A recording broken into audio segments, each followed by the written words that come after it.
day and welcome to Alena Media TV. We are broadcasting from Toronto, Canada. I am Elsa Abraham, and in this episode we are bringing you editorial. Ethiopia's Tigray crisis, too little aid for distraught citizens. Let's go for a quick break. When we come back, we'll get our editorial in details.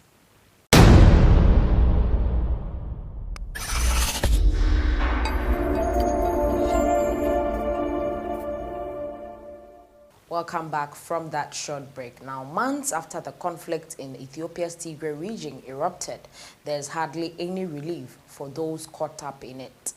Tens and thousands are on the run and sexual violence is on the rise, Amnesty International says.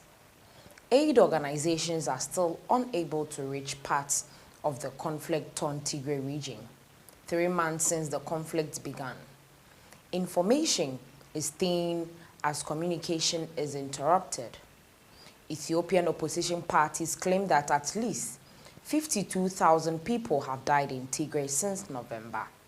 About 60,000 had fled the embattled region for Sudan, according to the UN Refugee Agency, the UNHCR. A third of those displaced are children. The European Union's Special Envoy, Finland's Foreign Minister, Pekka Haavisto, warned this week that the crisis in Tigray region is completely out of control. Military, human rights rise and humanitarian wise. EU Special Envoy Pekka Haavisto has urged Addis Ababa to grant full access to aid organizations.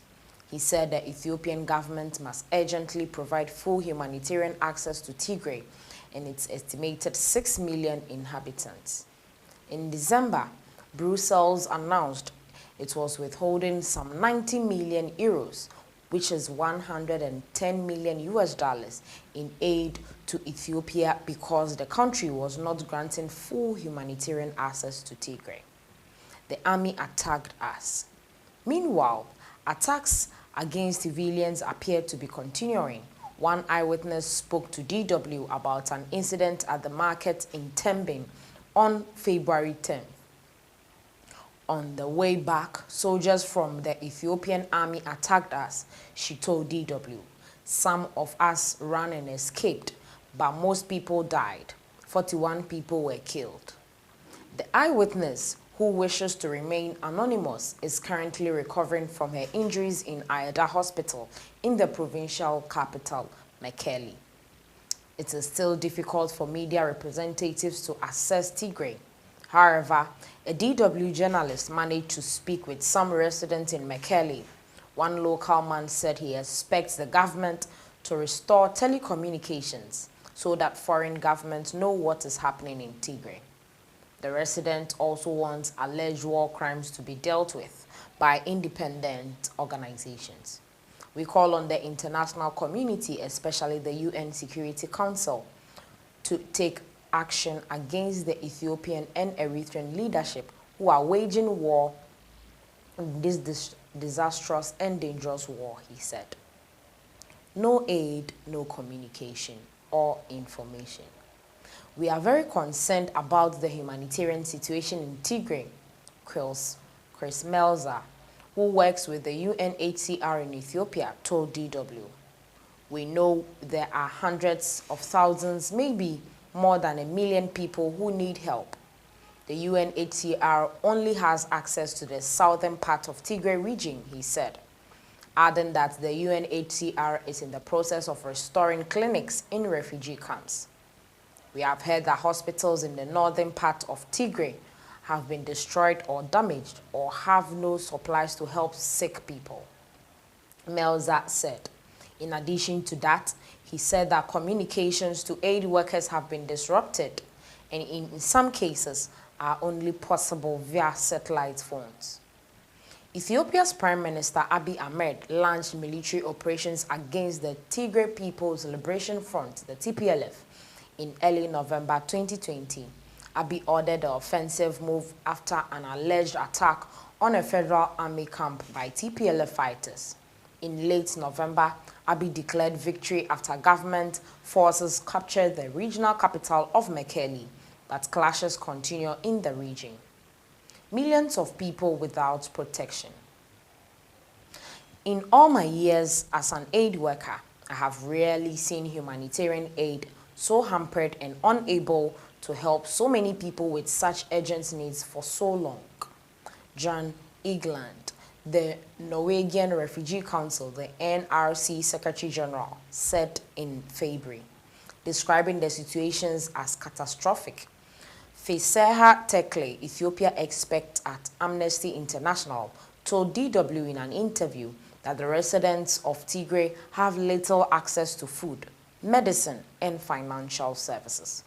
Looting and destruction of crops and killing of livestock have worsened the situation, Mr. Tekle said. In contrast, the Ethiopian government released a statement on Wednesday saying that international and local organizations were serving 3.1 million people in the region. It said it welcomes international aid, but coordination remains a government responsibility. 29 international organizations are currently on the ground, according to the statement. Executions, rapes, and looting. In January, UN's Special Representative Pramila Patten said she was very concerned about serious allegations of several sexual violence in Tigray. People are being forced to rape family members or have sex with members of the military in exchange for necessities, she said. According to human rights groups, survivors blame pro-government forces including Ethiopian and Eritrean troops and paramilitaries from the Amhara region. Ethiopia's government stressed that they will take allegations of human rights abuses seriously and bring suspected perpetrators to justice. Eritrean soldiers identified. The role of Eritrean troops in Tigray region is in dispute. Witnesses claim to have identified forces from the neighboring country by vehicles with Eritrean license plates, typical Eritrean army clothing, among other things. A dialect of Tigrinya and ritual facial scars of an ethnic group, both of which are not found in Ethiopia, were also noticeable. Individual soldiers had even told residents that they were Eritreans. Amnesty International said it had obtained evidence for the first time that Eritrean troops have killed hundreds of civilians in the northern town of Axum as early as November. Extrajudicial executions, indiscriminate shelling, and mass looting had occurred, Tekle said. Both Addis Ababa and Asmara denied that Eritrean troops are involved in the conflict at all. The government must put an end to this massacre. Amnesty expert Tekle urged Abiy Ahmed. It must ensure that all the forces involved fighting alongside the Ethiopian army comply with their obligations under international law, whether they are Amhara police, Eritrean troops, or informal militias. They must respect Ethiopian law, international humanitarian and human rights. They would have to be held accountable for possible involvement in crimes against humanity. The EU and the United States are calling for immediate withdrawal of Eritrean troops. This is where we end today's episode on editorial. Make sure you like, share, comment, subscribe as well. Let us know your thoughts on this particular episode. Thanks for watching.